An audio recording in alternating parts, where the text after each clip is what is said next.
We're back in this series po natin called Kingdom Building. And I hope po na we are being encouraged na mag-invest sa kaharian ng Panginoon. Because alam niyo po, lahat ng bagay sa mundo na to, magugunaw. Nagugunaw na nga eh. Pero isa lang po yung siguradong place. There's only one thing na alam nating hindi masisira, hindi magugunaw. It is what we have invested in the kingdom of God. Now, recap lang po tayo. Dito po sa Nehemiah chapter 1 and 2, nakita po natin that what God requires, God provides. Sabihin nga natin yun, what God requires? Sabihin mo nga sa katabi mo, what God requires, God provides. Totoo po yun. Kung may gustong pagawin ng Panginoon, tiyak na hindi kanya sasabihin, Novi, may pagawin ako sa'yo pero sariling ano mo lang. Ano yun? Yung sariling ikaw na yung bahala ha. Walang bibigay sa'yo. Ganun. Hindi po ganun ang Panginoon.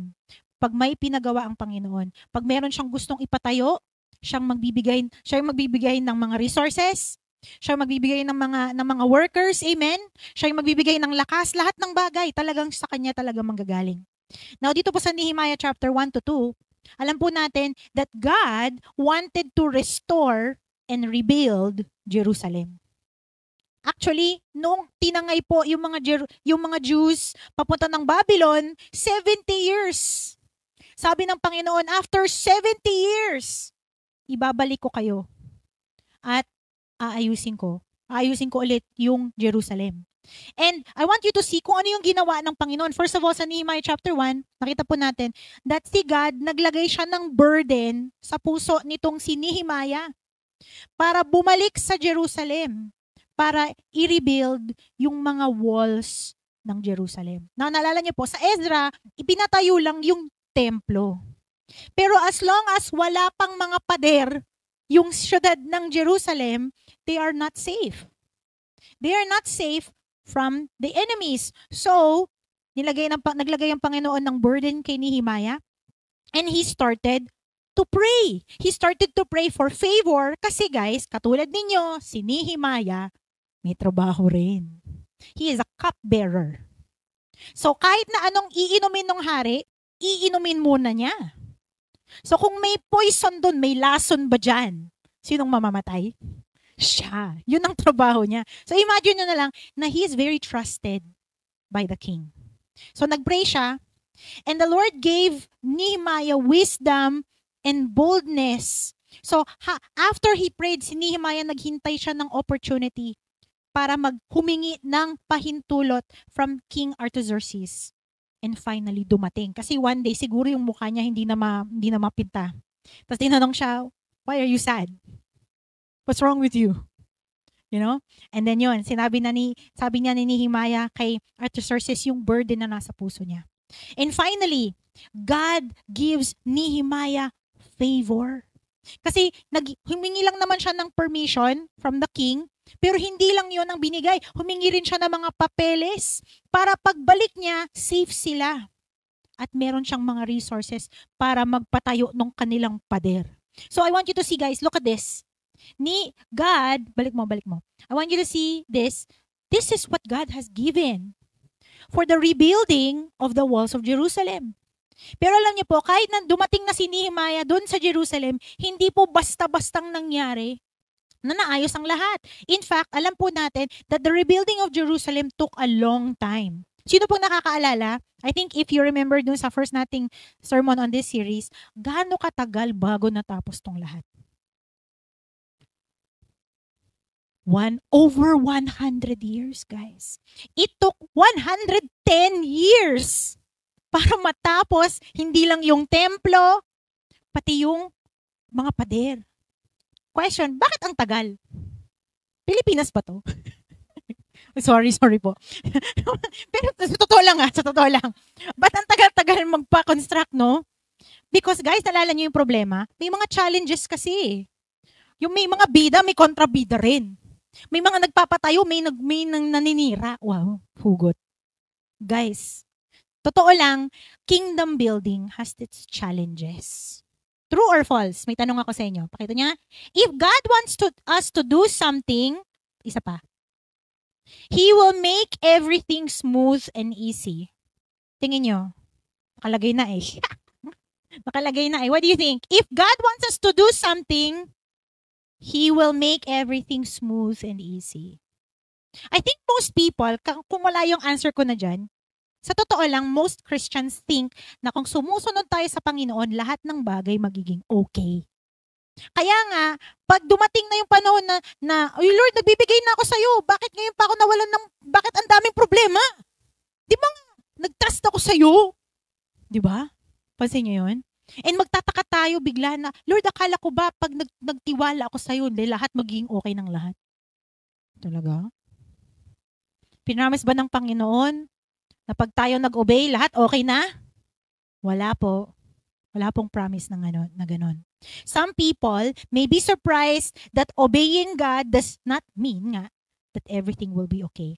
In fact, mapansin niyo po sa buhay ng bawat Kristiyano that when you start to invest your time, you invest your effort, you invest your money in the kingdom of God, darating ang mga challenges.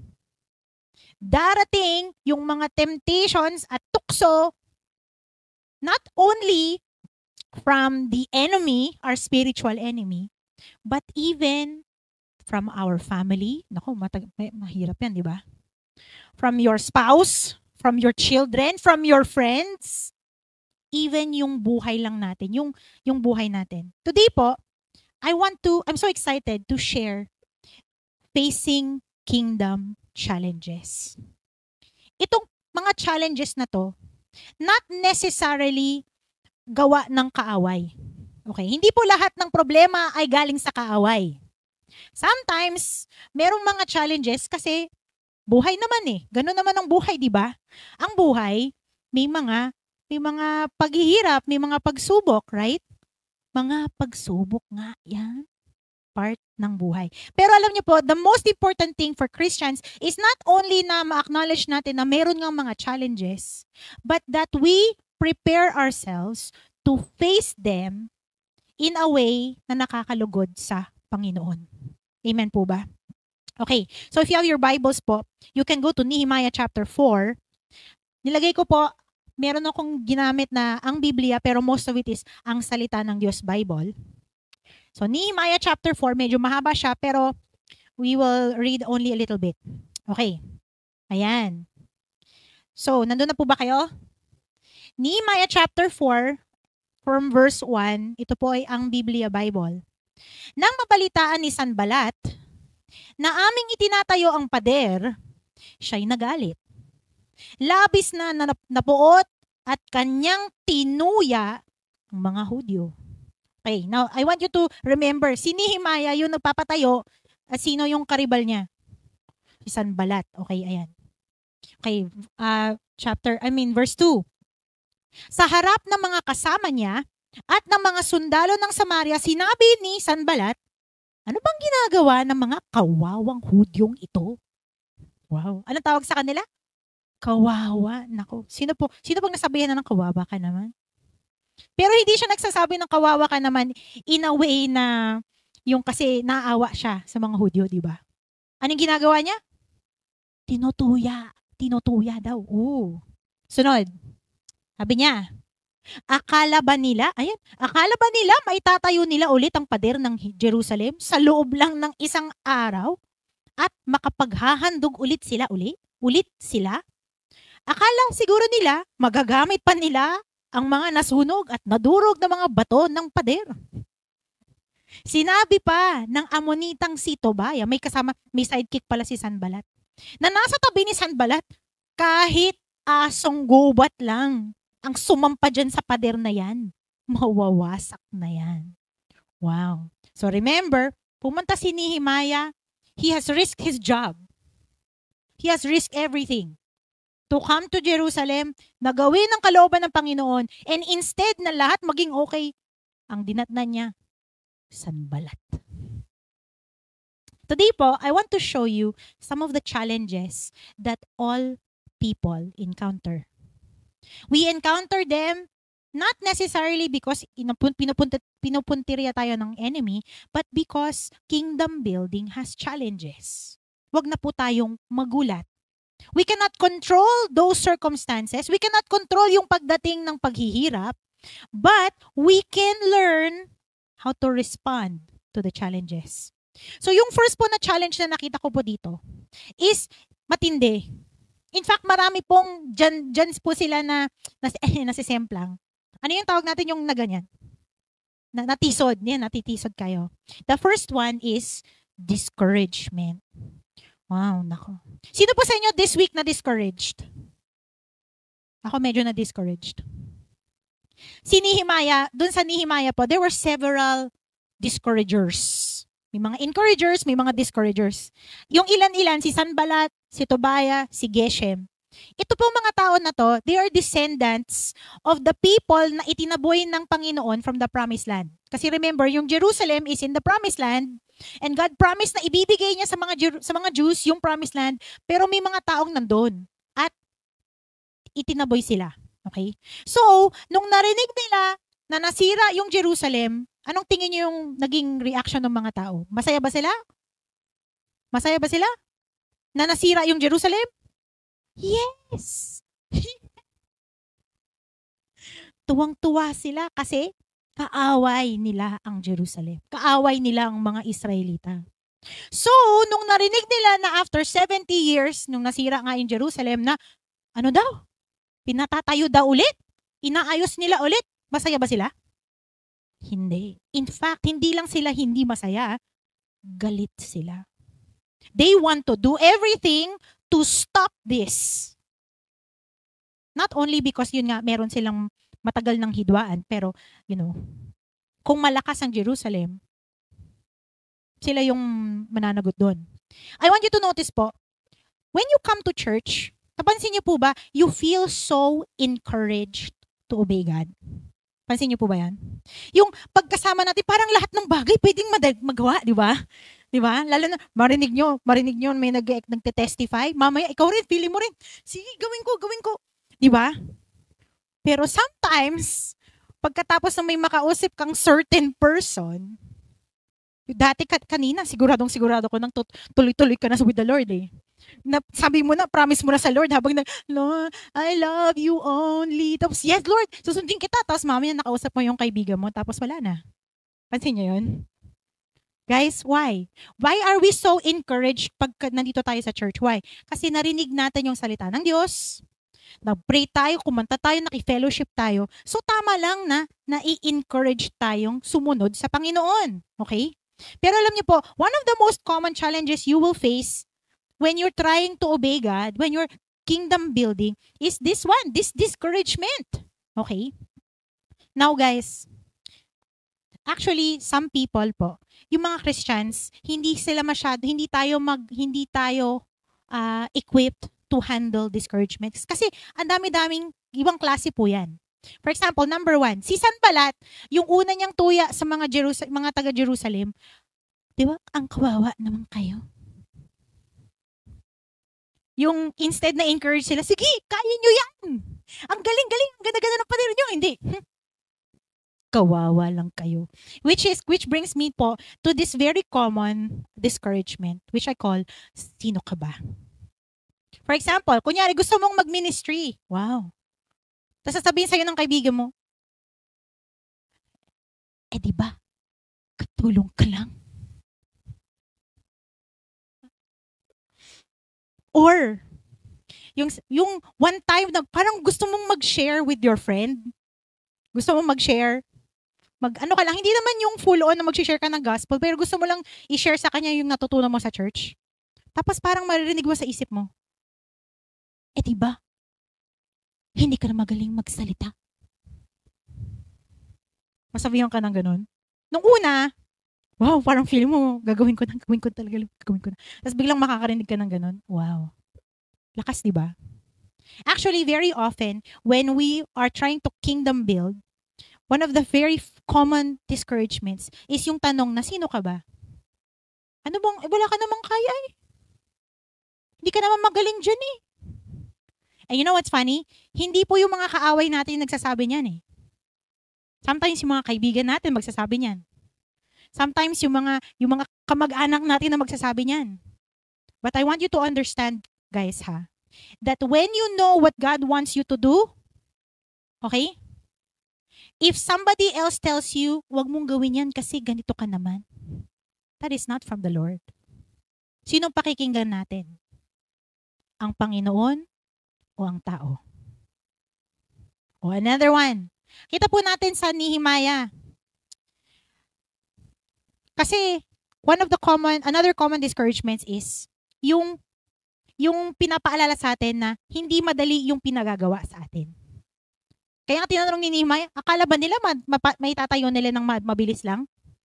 Di ba? Akala ba nila madali lang yung gagawin nilang pagtatayo ng pader?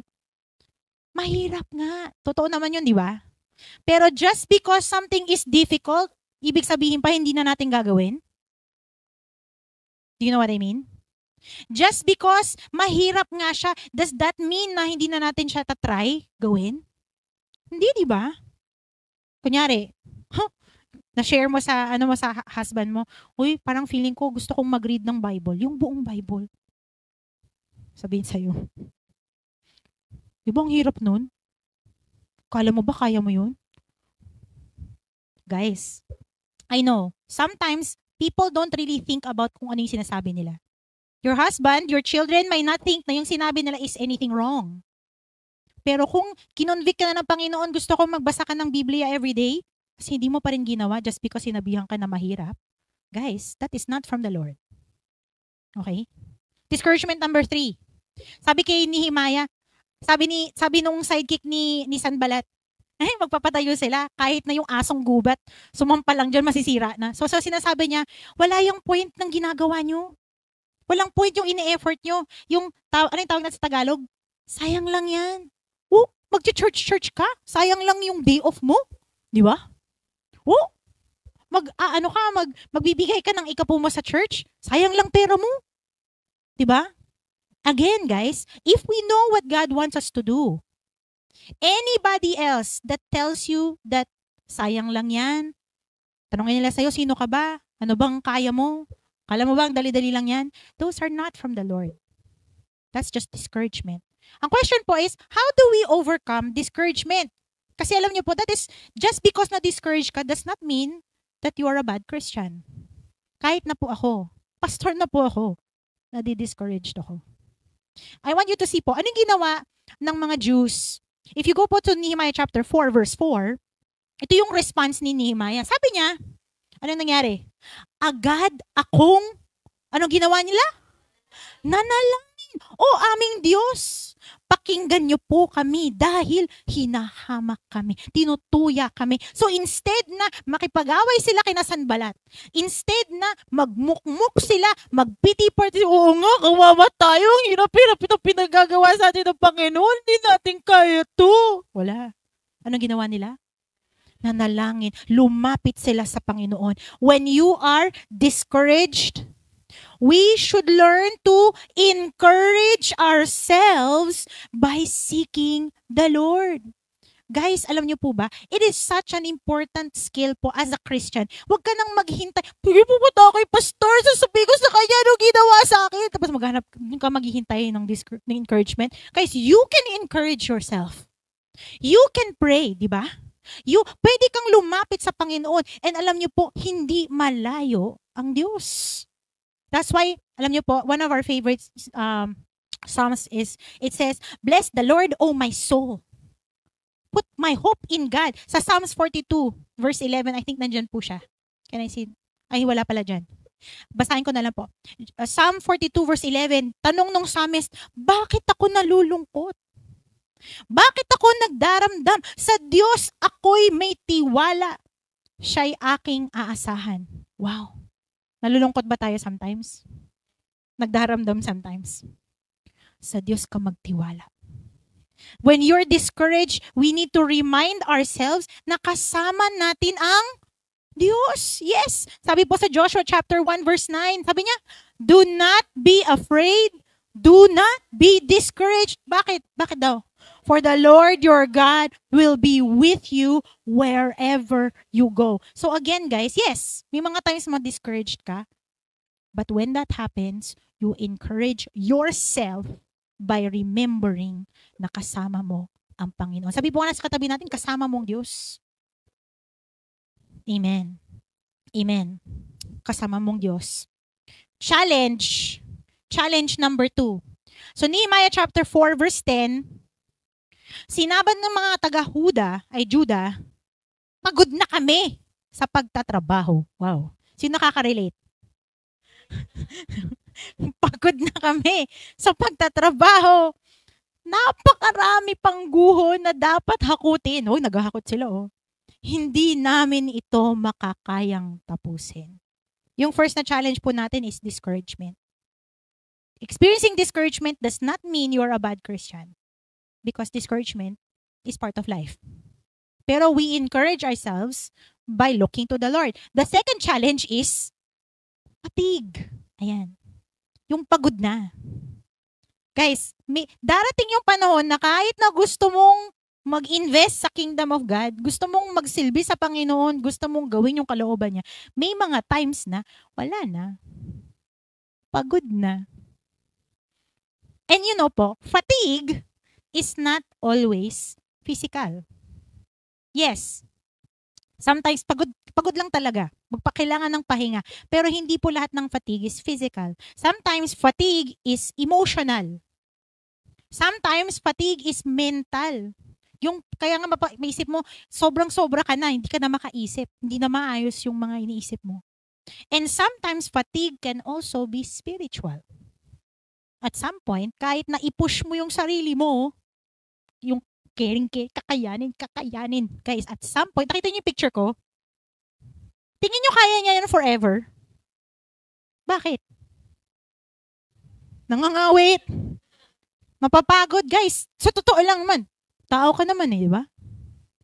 Okay? Now, ito po yung question ko. It's true. Fatigue is part of life. But ang question do po is this, can you tell the Lord, pwede ba natin sabihin sa Panginoon, sorry po, gusto kitang i-obey, pero pagod na ako. Tingin mo. Can we tell the Lord, Lord, hindi kita i-obey kasi pagod na ako? Pwede ba yun? Mamaya maririnig mo yung sarili mong in-answer mo yan, ha? Guys, that's true. That's right. Totoo po. Fatigue, yung susunod na ano. The truth is, fatigue po is a very real challenge. Challenge siya. Hindi siya excuse. Pag pagod ka na, pwede mo nga sabi pagod ka na. Pero hindi yon excuse para hindi magtiwala.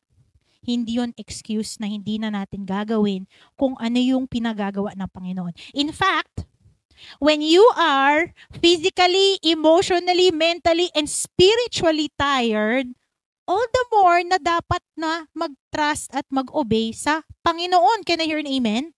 Amen. All the more na dapat humawak sa Panginoon. Katulad nga sinasabi natin, the joy of the Lord is my strength. Hindi yung walang problema is my strength. Okay? Sometimes, nagsiself-pity na tayo. Hirap-hirap naman. Pagod na ako. Tapos nag-ano ka na wala na talagang okay sa buhay ko. Wow. Nalala niyo si Apostle Paul? Si Apostle Paul, he wrote most of our New Testament. Diba? Napakagaling po ng kanyang testimony. Pero alam niyo po ba, ang dami niyang pinagdaanan. Naranasan na niya na nilatigo. Wow. Binato siya ng bato. Ilang beses na siyang na-shipwreck. Ilang beses na siyang pinagtangkaan ng kanyang buhay. Nagutom na siya, nauhaw, hubad ng hihina. But it did not stop him from obeying the Lord. So again, yes, fatigue is a challenge. Pagod ka na, yes. But that is not an excuse to not trust the Lord. One of my favorite verses po is something that you guys, panghawakan po natin siya. Psalm 73:26. Basahin po natin together. My flesh and my heart may fail, but God is the strength of my heart and my portion forever. Wow. Guys, hindi po if yung fatigue. Mangyayari yan. Darating ang panahon na kahit na i-push mo yung sarili mo, hindi talaga enough. Because fatigue is part of being, you are a human, right? May limit ang kakayanan natin. May limit ang pera, may limit ang oras, hindi ka nakatulog. But that is when you must declare this verse. What does it mean? Very quickly lang po. First of all, when you say God is the strength of my heart, you're reminding yourself na siya yung source. Siya yung reason natin for everything that we do. Siya yung pinanggagalingan ng lahat. Kaya ibibigay natin sa Kanya lahat because sa Kanya naman nanggaling yun. Can I hear na amen? Kung ano yung nalalabi, ibibigay mo pa rin sa Panginoon kasi kahit na itong isang ganyan na lang, galing pa rin sa Panginoon. When we say, God is our portion. Kasi alam niyo po, one of the reasons why some people, they feel so bad na magsilbi pa sa Panginoon to obey God when they're so tired. Why? Kasi they have heard this, kung walang mag-aalaga sa'yo, sino ang, ano yun? Kung, if you don't put yourself first, nobody will take care of you. Love yourself because nobody else will take care of you. Wow. Kung ibigay mo ang lahat, diba ikaw lang ang mawawalan? Oh, wow. But guys, that's why yung declaration na God is our portion is so powerful. Why? Kasi what we are saying is na, God is my joy. God is my reward. Siya ang, ano yung Tagalog ng inheritance? Siya, hindi tagapagmana, inheritor yun. Siya ang mana ko. Siya yung mamanahin ko. Guys, after everything na ibigay natin sa Panginoon, when we have offered Him everything, sabihin ng mga tao sa atin, sinayang mo buhay mo. Guys, I'm turning 40 this year. I'm unmarried. I have no children. And I spend all of my free time on the church. Do you know how often people tell me, sayang ka lang? Well, siguro sa mata ng mundo, sayang. Sayang yung time ko, sayang yung effort ko, pero they only see yung standard ng mundo na to. One day, pagdating ni Lord, makikita ng lahat that I have invested my whole life in the thing that matters. Same thing with you guys. Huwag tayong pity party. The Lord is my portion. The Lord is the strength of my heart. So, pag dumating yung panahon na you experience the fatigue, you can entrust yourself to the Lord. Now, Nehemiah chapter 4, verse 11 to 12. So, ayan napagod, na-discouraged, na-experience nila yung discouragement, na-experience nila yung pagod. Ayan na, verse 11. Samantala, sinabi ng mga kalaban namin, biglain natin sila. Bago nila mapansin, napasok na natin ang lugar nila, papatayin natin sila at mahihinto na ang pagtatrabaho nila. Verse 12. Ang mga Hudyo na nakatira malapit sa kanila ay palaging nagbabalita sa amin ng balak nilang pagsalakay. Wow. The third challenge that we often experience in kingdom building is fear. Have you experienced fear? Do you think fear is powerful? Yes. Sometimes fear is so powerful na even when you know what is right, you don't do it because you were scared. How many of you have experienced na you did not do what was right because natakot ka? Lahat po, maraming tao. Takot, ano yung mga takot natin? Takot tayong mawalan ng trabaho. Takot tayong magalit yung friend natin or yung pamilya natin. Takot tayong mapagtawanan ng mga tao kasi hindi tayo magaling dun sa gustong pagawin ng Panginoon. Takot tayo. Fear is very powerful. I have a question. Is fear a sin? Is fear a sin? So pag dumating yung lumilipad na ipis, kasalanan ba yun? Guys, seriously, takot ako sa lumilipad na ipis. I'm so thankful to the Lord na yung mga ipis sa Hong Kong hindi marunong. Paano kung ma-encounter nila yung ipis ng Pilipinas? Jet to holiday. Hold my hand. Ang galing ng mga ipis na lumipad. Dito wala. Guys, do you think fear is a sin? Okay. Most of the time, fear is just a natural human response. It's natural to be scared of things that may happen. Na, yung nakita mo yung ahas, natakot ka, that's natural, right? Kung munti ka nang may mangyari sa anak mo, is it natural na you are afraid? Yeah. Yung pag medyo mahirap ang economy, is it natural na medyo natatakot tayong mawalan ng trabaho kasi baka mawalan ng trabaho yung boss natin? Yes, that's very natural.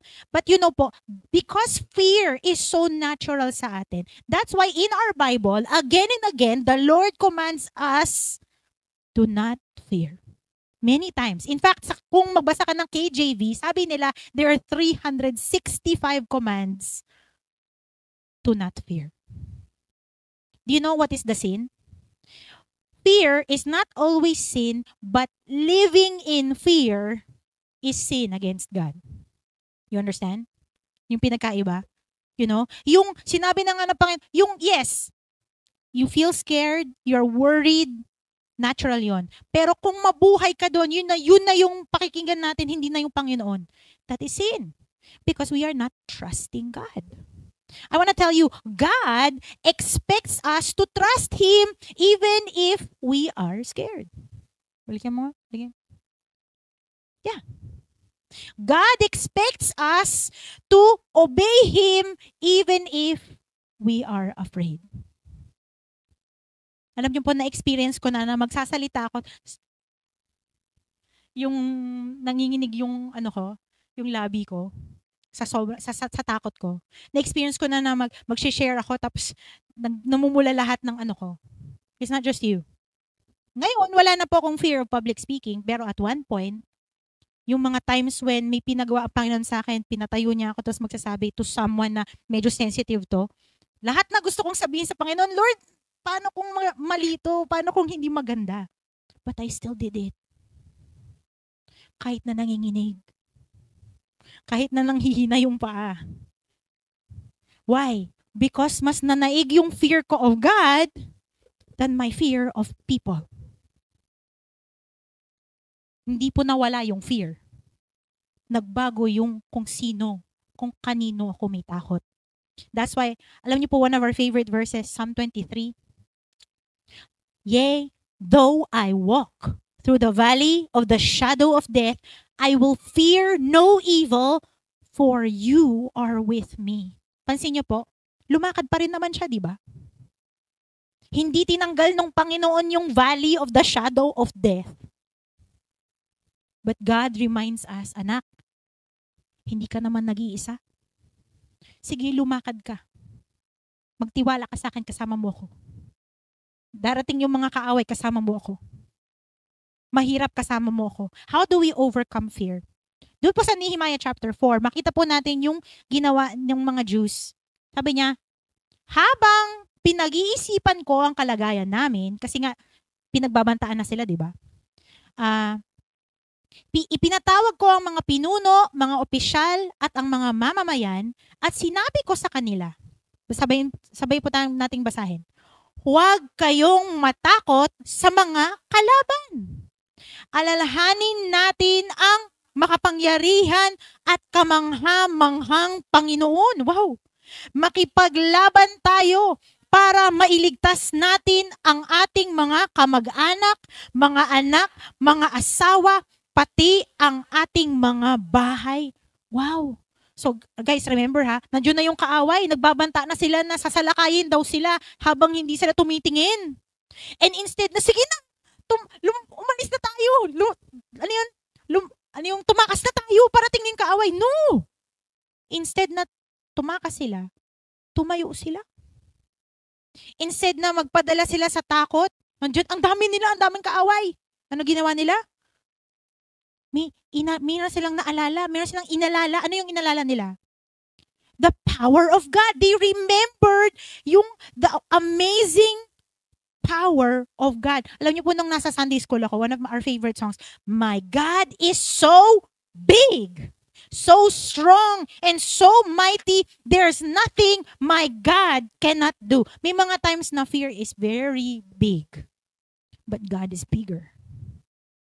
May mga times na yung ating mga challenges, yes, they are strong. Our God is stronger. May mga times na tayo, hindi natin kayang gawin ang lahat ng bagay.